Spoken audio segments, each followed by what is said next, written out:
პრობლემები, რომელიც ხურვალეთის დევნილთა დასახლებაში აწუხებთ. დაბინძურებული სასმელი წყალი და საზოგადოებრივი ტრანსპორტის არარსებობა ეს იმ საკითხების ნაწილია, რომლის შესახებაც დღეს ადგილობრივებმა სახალხო დამცველთან შეხვედრისას ისაუბრეს. ხანდახან კარგი მოდის, ხანდახან ისეთი ყრია, რომ აი მიწისფერი. ხურვალეთის დევნილთა დასახლებაში მცხოვრები ჟუჟუნა მაისურაძე სასმელი წყლის ხარისხს უჩივის. ეჭობს, რომ წყალი, რომელსაც მოიხმარს, ჯანმრთელობისთვის საზიანოა, რადგან მისი თქმით ხშირად მღვრია მოდის. სასმელად იყენებთ? მეტი რა გზა მაქვს.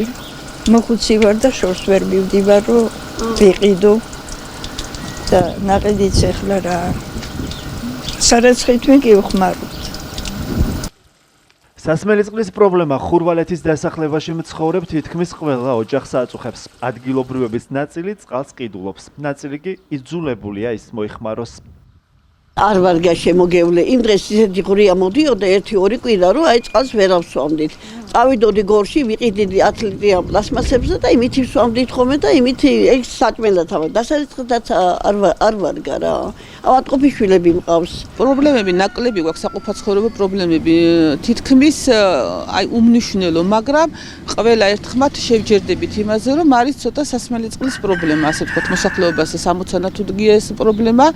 აკეთებენ ამას, რეაგირება ყოველთვის ხდება, მაგრამ მაინც არ დადგა ის შედეგი, რასაც ველოდებით ხოლმე, იმიტომ რომ ალბათ ნიადაგია ესეთი, რომ რაღაცა მინარევების შერევა ხდება ამ სასმელ წყალთან და ცოტა ასე ვთქვათ დასალევად გამოუყენებელია და ძირითადად მოტანილი წყლით ვსარგებლობთ. და ტრანსპორტი ხა უკეთესი იქნება, რომ გამგეობის მხრიდან დაინიშნოს ყვითელი ან კიდე ლურჯი საზოგადოებრივი ავტობუსები, თითიც ვისარგებლობთ, უკეთესი იქნება. ვია რომ მუნიციპალური ტრანსპორტი იყოს ავტობუსი, ბევრიც დაეტევიან, 60 სოფელს მოემსახურება, იაფათაც მივლენ, თავის რაღაცებსაც უფრადულად აქ სოფელია ხო იცი, მაინც ზოგს რაღაცა მოყავთ რაღაც საყიდელი აქვს მოსატანი, გასაყიდი წასაღები და უფრადულად იმას იზავდნენ უთხარი და მე მგონი მოინიშნეს და იზავი, გაჩერებები მზად არის უკვე, კარტები ყველას აქვს და ავტობუსი და მძღოლიღა უნდა. აი სასმელ წყალთან დაკავშირებით. აი სასმელ წყალთან დაკავშირებით არის, აგერ არის ეს მარაგი სადაც არის, მაგრამ უკვე დაბინძურდა, წლები არის და ჭა არის ახალი დასაბურღი, რომელზეც ჩოკვირდა ჩვენი მუნიციპალიტეტი. ხურვალეთის დევნილთა დასახლებაში მცხოვრებლების პრობლემების მოსასმენად ჩავიდა დღეს სახალხო დამცველი. ლევან იოსელიანთან შეხვედრაზე ადგილობრივებმა ხარისხიანი სასმელი წყლის მიწოდებასთან ერთად საზოგადოებრივი ტრანსპორტის დანიშვნაც მოითხოვეს.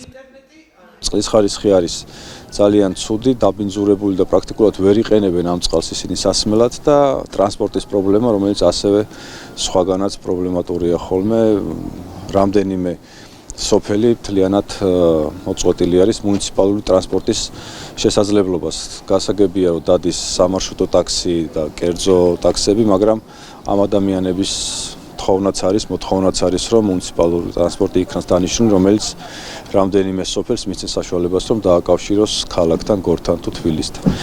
გარდა ამისა, რა თქმა უნდა, არის სხვა საჭიროები, რომელიც ამ ადამიანებს გააჩნიათ, მაგრამ ეს ორი საკითხი არის ძალიან მნიშვნელოვანი, რომელიც განსაკუთრებული სიმწვავით დგას ხურვალეთის დევნილთა დასახლებაში და მეც მოუწოდებ ადგილობრივ ხელისუფლებას, მუნიციპალიტეტს, რომ ამ მიმართულებით ქმედით ნაბიჯები გადადგას, მიაქციოს ყურადღება ამ ადამიანების ამ საჭიროებებს.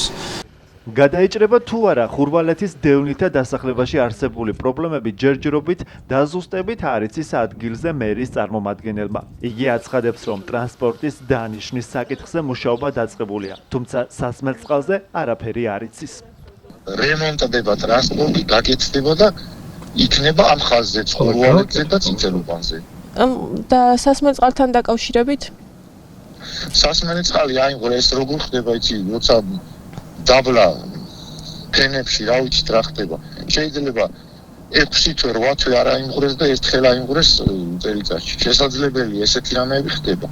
დევნილ მოსახლეობას იმედი აქვს, რომ საკითხები, რომელზეც სახალხო დამცველთან ისაუბრეს, მალე მოგვარდება. ადგილობრივები იმედოვნებენ, რომ მათ თხოვნას ლევან იოსელიანი შესაბამის უწყებებს დროულად მიაწვდის.